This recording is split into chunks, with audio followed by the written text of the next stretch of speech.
Hey, what's going on Facebook? It's hella late. I mean, really, really late out here. It's ugly outside. The wind is blowing. And I'm going to go ahead and do my shout out. It is late, but, you know, it is what it is. BAHALA na. Once I get inside, I'll talk a little bit about it. Hey, Miss Lori, how you doing? Hey, Sharon, how y'all doing? Okay, so here we go. I know it's not too late, but I try to be here a lot earlier than this. Here we go. Hello, West Alameda. It's after 6 o'clock. Actually, it's 7 o'clock. It's time to give a shout out. Thank you to all the frontline essential workers, to the doctors, the nurses, the longshoremen, the bus drivers, the truck drivers, the farm workers, those who work in the stores, the restaurants, the hotels, counselors, teachers, parents, sanitation, postal employees. So please, you hear my voice? Would you clap your hands, honk your horns, shout, make some noise. Frontline workers, thank you. Thank you for what you do.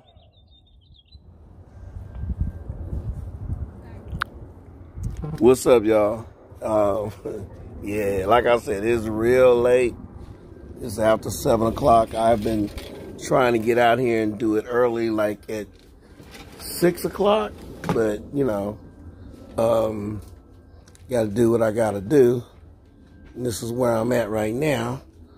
So, let's see. Today is day 543. Hey, Cruz, what's up? It is September the 25th, 2021.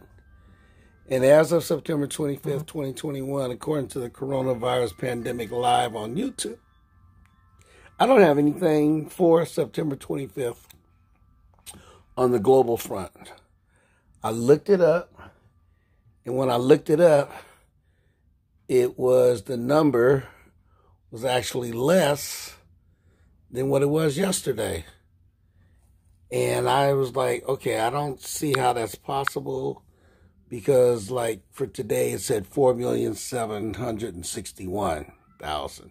And yesterday was 4,763,000. So rather than put a lower number for today, which would not make any sense, I just left that alone.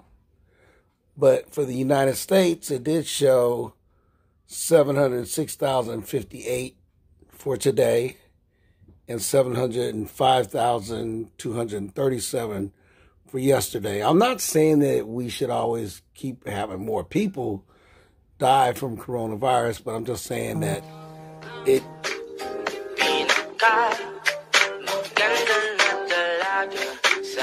Time to wrap it up, y'all. It's 7:05 p.m. You know, I'm not saying that we should not, you know, but I don't want to put something that just does not seem correct. I don't know. Anyway, same thing with the Philippines. Philippines, 37,406 for today. And yesterday, 37,406. I left the one in the Philippines because Philippines has been having a smaller casualty rate, but I don't know. It's not like the one in the Philippines. It was like 37,203 as opposed to 37,406 the day before. So Anyway, that's just me. I don't know. What do you call that? I don't know what that's called. But April 9th, 2020 was 96,000 throughout the world, 16,200 in the United States, and 203 in the Philippines. So I'm going to leave that one alone, okay?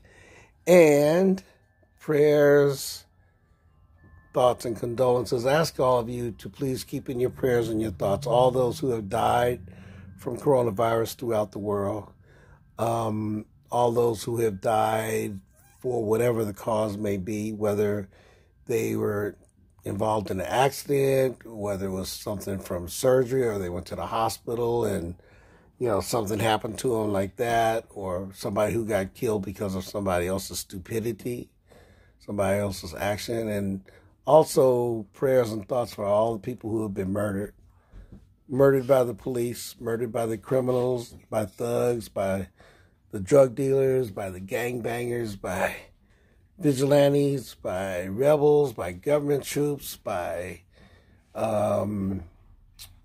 the Ku Klux Klan, the Taliban, the Nazis, ISIS, white supremacists, Al-Qaeda, domestic violence, people who've committed suicide, people who die because, again, somebody else's stupidity or actions. And you know what I'm talking about. Somebody who's drunk driving, somebody stole a car, somebody's high, and they end up running over somebody or hitting somebody else's car, and somebody innocent dies, somebody who was in the wrong place at the wrong time, and they die because of that. So ask you keep them in your prayers and your thoughts. And for a birthday shout out, I want to give a birthday shout out to Sharon Mills, to my niece Shaniqua out there in Texas, to Malaysia, one of the girls that was in Cadet Corps, to Manuel Galvan, and to Darlene Amask. Happy birthday to all of you. I hope you guys have a great birthday. And next month is coming up. AC Transit Retirees Breakfast Club. We will be meeting on Tuesday, October the 5th, 2021. This month is almost over, y'all. At Sylvia's Country Kitchen, located at 2799 Lone Tree Way in Antioch, California. So that would be, if you happen to be out that way, that would be a good thing, And I have not been saying this, but I want to say it now, even though I'm not ready to stop talking. Hold on 1 minute. Flash just came in.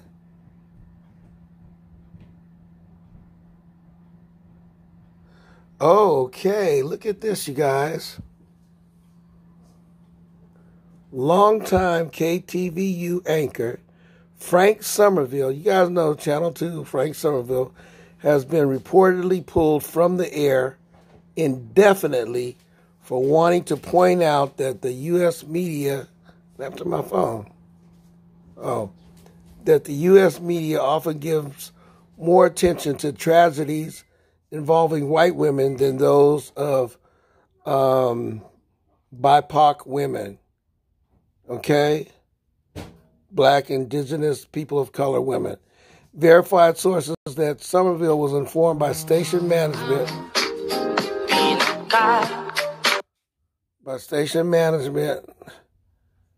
that he was being suspended over the disagreement. Somerville is the adoptive father of a black teenage daughter. Wow. Hey, Ms. Azu, how you doing?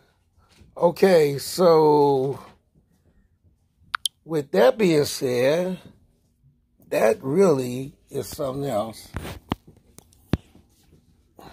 What do you guys think about that? What do you think about that? Frank Somerville, a white man, a newscaster, Channel 2 News, sat up there and said something that we, people of color, we think this. And now this white man, who's also the adopted father of a black teenage girl, which that really has no bearing on anything other than the fact that that's what was in the little news thing I got. Because he says what we always be thinking, a lot of us people of color who think this way, and our white allies who think this way, this man has now been suspended. Why? Because he said what he thinks? What you're in the news media, you're not supposed to give your opinion? That makes no sense to me. So, that ain't right. It's not right. I normally don't like to look at Fox News because of the Fox News that supports Trump.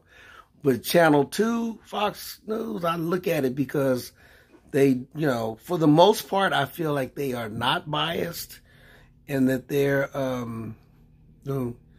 Sharon, you having trouble with my broadcast? Really? Wow. I don't know. I'm sorry.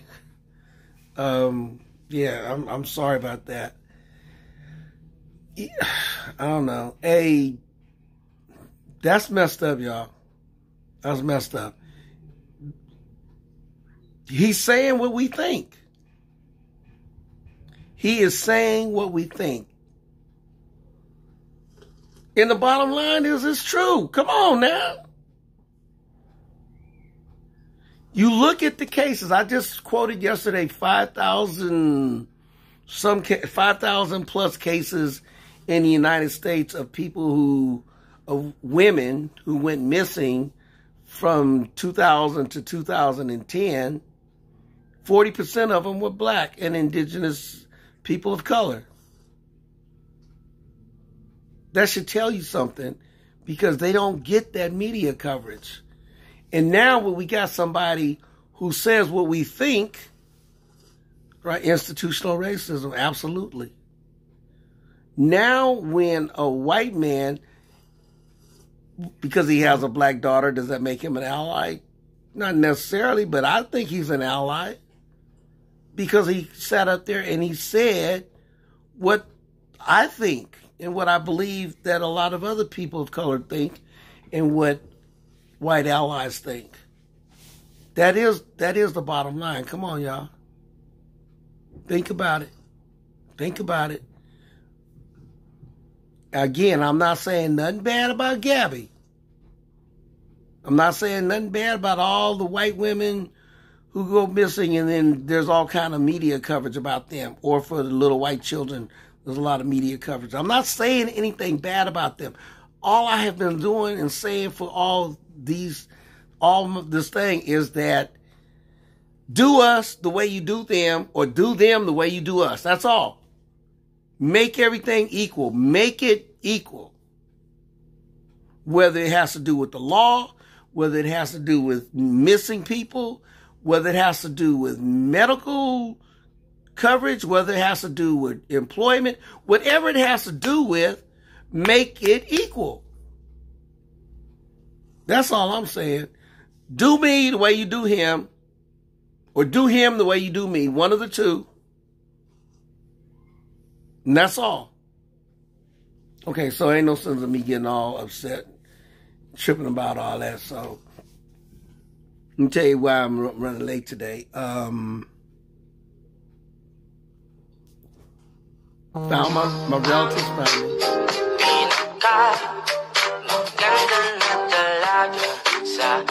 Time to wrap it up, y'all. It's 7.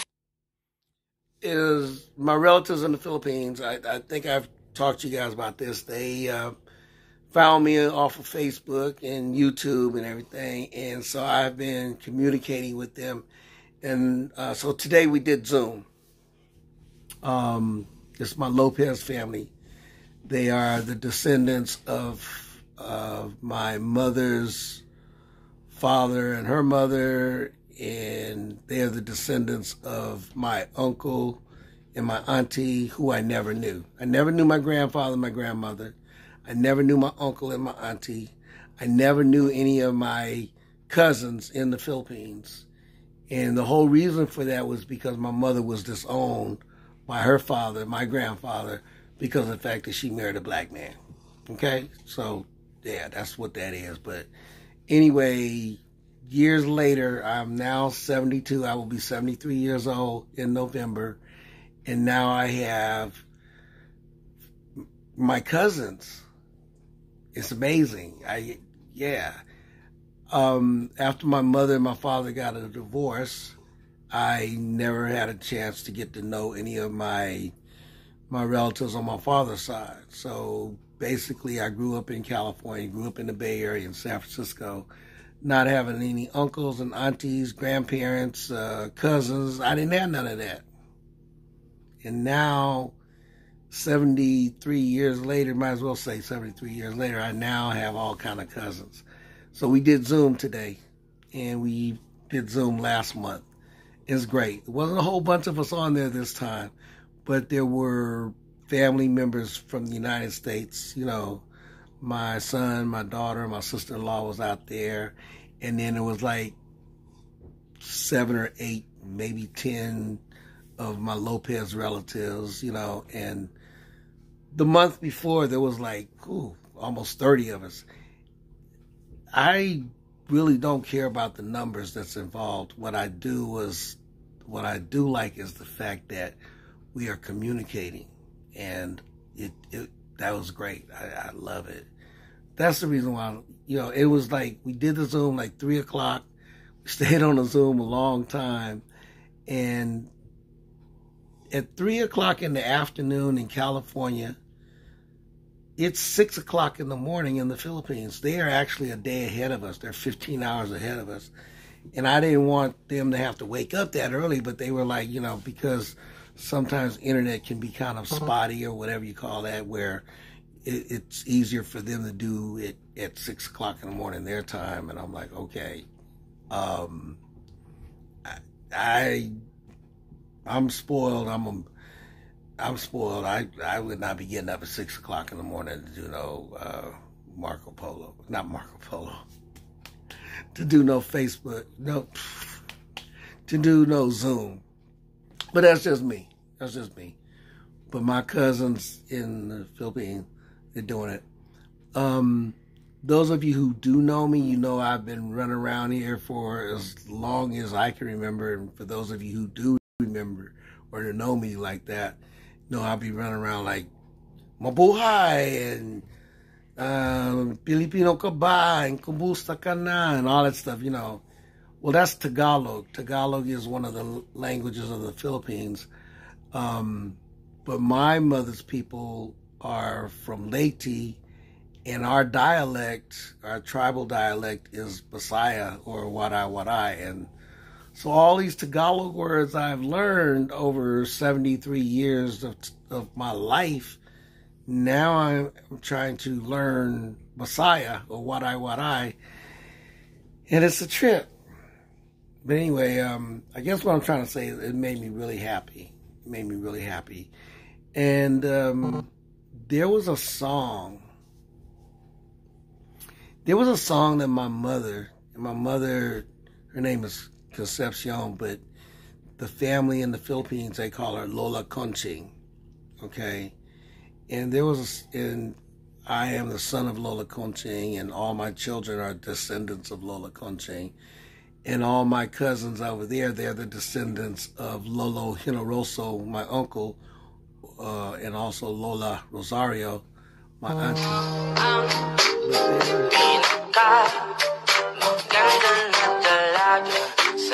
Time to wrap it up, y'all. It's 7:20 p.m. But there was a song that my mother used to sing to me and my siblings to get us to go to sleep. And I never knew what the words meant, but I always remember the tune. I always remember that song. And when my mother passed away, I had already been singing that song to my children. And then my children would sing that song to their children, my grandchildren. And my granddaughter would sing that song to my great-grandchildren. Anyway, long story short, I'm not even going to try to sing the song to you guys, but I did not know what the words meant. And I asked my relatives from the Philippines, like, can you guys tell me what the words to this song mean? And I hummed the song, sang, I did it, and they listened, and then one of the elders, Mark's mom, one of the elders, and then Mark, my nephew, they started singing the song.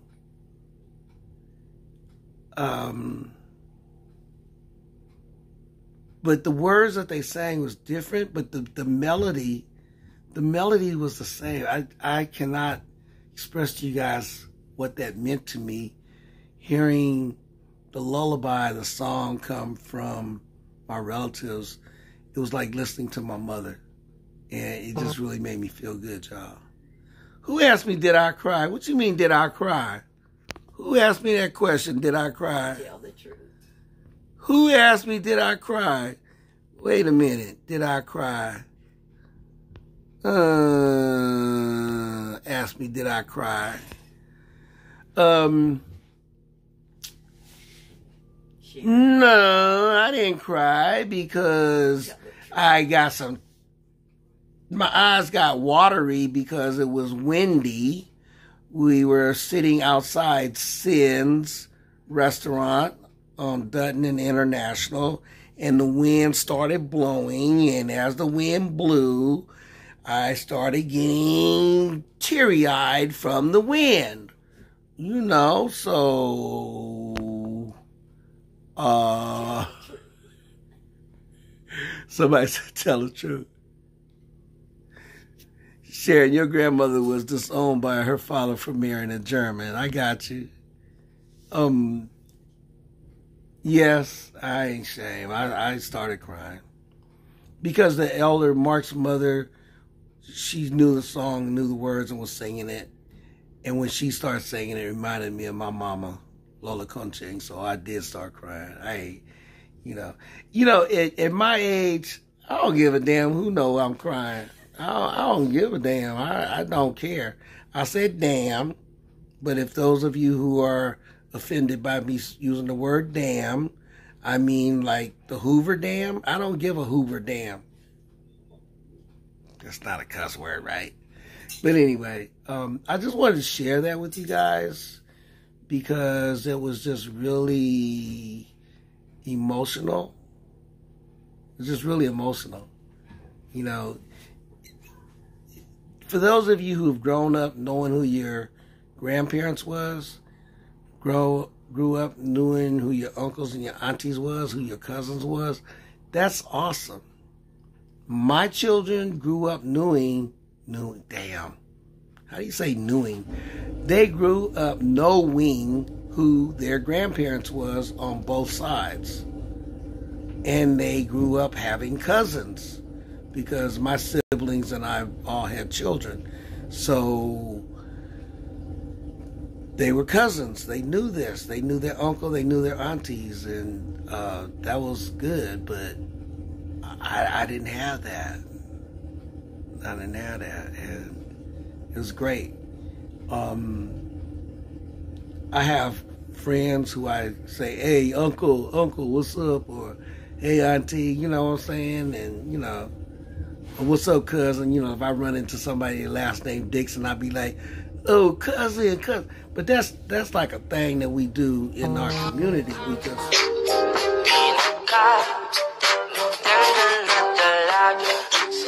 Time to wrap it up, y'all. It's 7:25 p.m.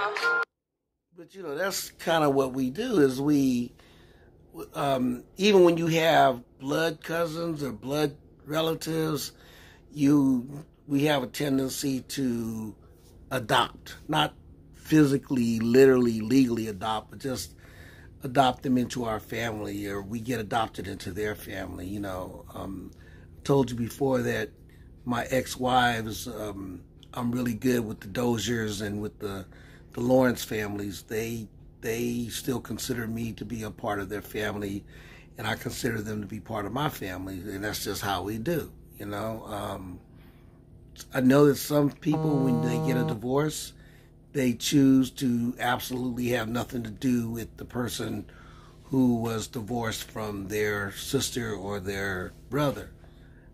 I have been fortunate that I have not had anyone do that to me.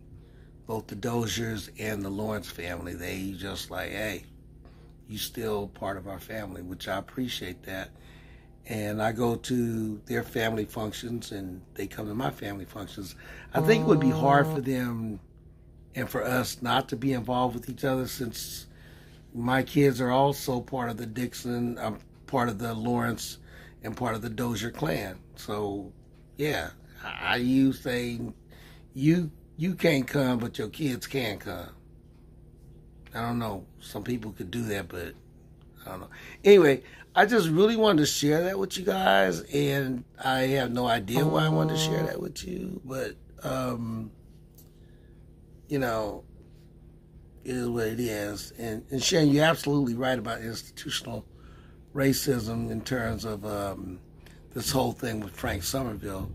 I really feel for him, and I hope that he will get unsuspended, and I hope people would call Channel 2. Call Channel 2 and say, why did you suspend this man? You know, he's not allowed to have an opinion. He's not allowed to say, to put on the air what people of color are thinking, because I believe a lot of us do think like that. That what our white allies are thinking. Does that make him like go against the code of news media? Especially when you have a news media like the Fox, the parent Fox, and they say outright lies about the election and outright lies about what Trump is not, and, you know, the whole bit. So come on.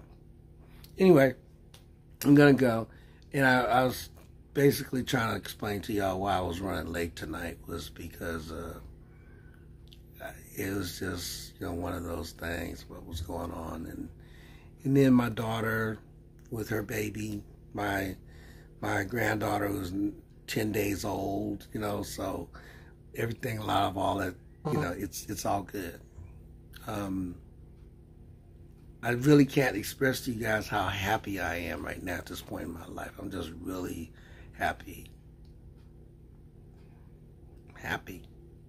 So, with all that being said, it's time for me to get up out of here, because this thing has said it's time to wrap it up for like 5 times. And I started at 7 o'clock, so I need to get up out of here. Hey, y'all. Bahala na. Mabuhay. Amandla Awetu. Ashe. Harambe. Mahalo. Hokahe. Jayu. Que viva la raza. Shalom. Namaste. Assalamu alaikum. Wa alaikum assalam. Wakanda forever. I don't know if I forgot any, but this is good for me, you guys. Oh, I'm not going to do the contrary to popular belief tonight because I'm already running late. But this is really good for me to talk about things that's going on in current events, to try to share knowledge with you guys, but also to talk to you about things that I feel is important, you know, like the whole thing with, you know, Frank Somerville, and sharing people's birthdays and sharing my thoughts about, you know.